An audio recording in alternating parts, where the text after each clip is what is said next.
Hey, welcome to the Sicilian Prince's Adventures in Gardening.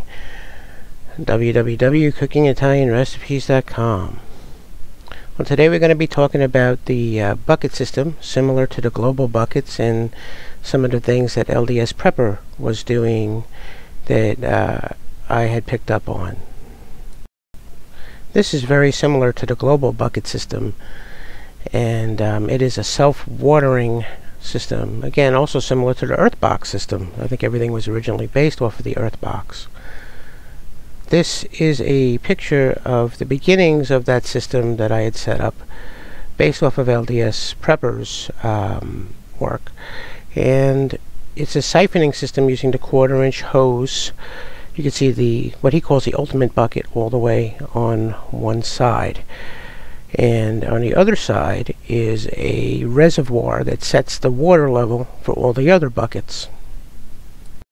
For me, this system did not work out that great, and part of the reasons for that is that the siphon kept breaking and I never knew if my plants were getting watered or not.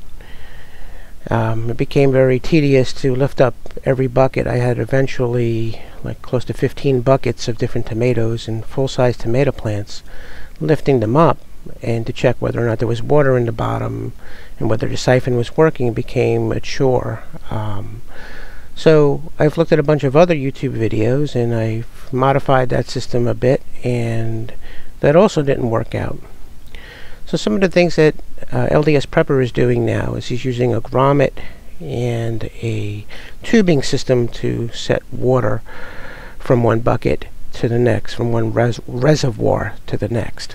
So that's what I'm going to be doing here. I'm going to be retrofitting my system to that as well. Another challenge I had was mosquitoes. Now these buckets have a drainage hole so that you can't overfill them. And one of the concerns that I have is the mosquitoes being able to get into that hole and breed. We had a hard time with mosquitoes this past year.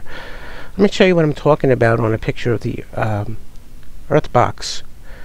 You see there's an overflow hole on the bottom and a fill tube on the top on this particular model of self-watering container. Mosquitoes can get in those areas into that reservoir on the bottom. It's a perfect place for breeding of mosquitoes. That's not what I want, so we're going to be making some changes to the system here as well. One of the first things that I'm doing to change the self-watering mechanism here is I'm replacing the sock that originally was through the bottom of this for a wicking system with a net cup that I bought at a local hydroponic store. So what I've done is I've cut a hole, and I actually cut on this particular one the hole a little bit too big. So what I've done is I've used a little cable ties to secure it in place, and what will happen is the potting mix will fill that basket with potting mix that will wick up into the rest of the system. Here's a close-up look of what that looks like here and how I've cable tied it in. It's in there pretty solid, so I'm not concerned with it getting out or coming apart, but this I think was going to work a whole lot better than the original sock and or piece of shirt rag type of thing as a wicking system. Now this is the inner bucket, the one that is going to have the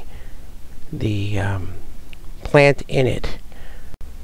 The bottom bucket acts as a reservoir, and here I've put a grommet in the bottom of the bottom bucket, and I've inserted a tube. Now I have to tell you, this is a whole lot tighter than the prior system that I used. The grommet should make this pretty well watertight.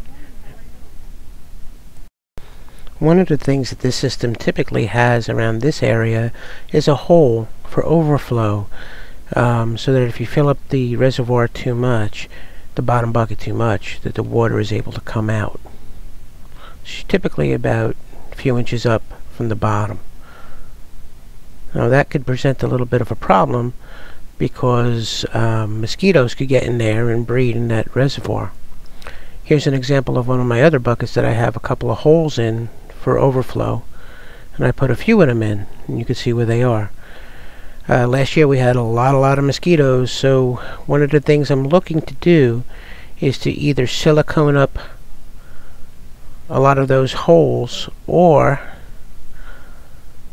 see this hole right here? Silicone it up, or put some silicone around it and put a screen over that so that mosquitoes cannot get in to breed. So put a bead of silicone around, and I'll put a screen on top of that on some of the holes. Other holes I'll just plug up completely and make it so that mosquitoes cannot get in.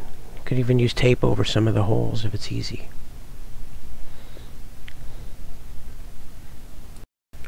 Here what I've done just to test things out is I filled up a couple of buckets and connected them to each other, and I plugged up the holes temporarily with another piece of tubing, the 1/4-inch tubing I had left over from the old system. I've connected these buckets together, and I've basically filled up with water, and I'm checking to see if any water is leaking out, and so far everything is good, but water is flowing out of that little hose I put through the overflow holes, because I purposely overfilled it to see what would happen. I can see the water level is in all the buckets, and that's why these buckets need to be at a level location so that the level is the same, water level is the same across all buckets in the system. As you can see, I have a nice set of water across these 3 test buckets, and we're going to put the other bucket inside this bucket. And here we have the other bucket inside the reservoir bucket. And what I've done here is taken a couple of cherry tomatoes and put them in these 3 buckets just to test out. Now, in New York it's still a little bit cool outside, so I am going to do something here by making mini greenhouses out of these tomato cages. So I have 3 test tomatoes to see if they'll survive, 3 buckets attached to each other, and we'll take it from there.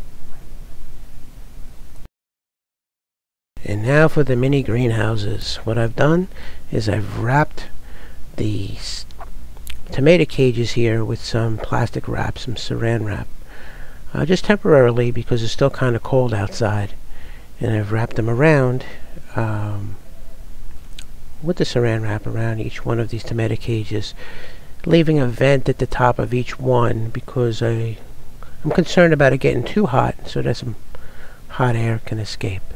Here's the saran wrap I used, the Cling Plus. Kind of difficult to work with. As you know, with cooking, it's the same thing. It sticks to what you don't want it to stick to. It doesn't stick to what you do want it to stick to, but I used it and I wrapped this up, all of these, so that, protect the plants from the chilly temperatures. We'll see how it works out. It's the first time I'm doing that, so I'll keep you posted. So please stay tuned to see how things turn out. I'll post updates on this. And thanks for watching my adventures in the garden, fun in the garden. Please subscribe to my channel and check out my blog. I'll post more information over there, cookingitalianrecipes.com.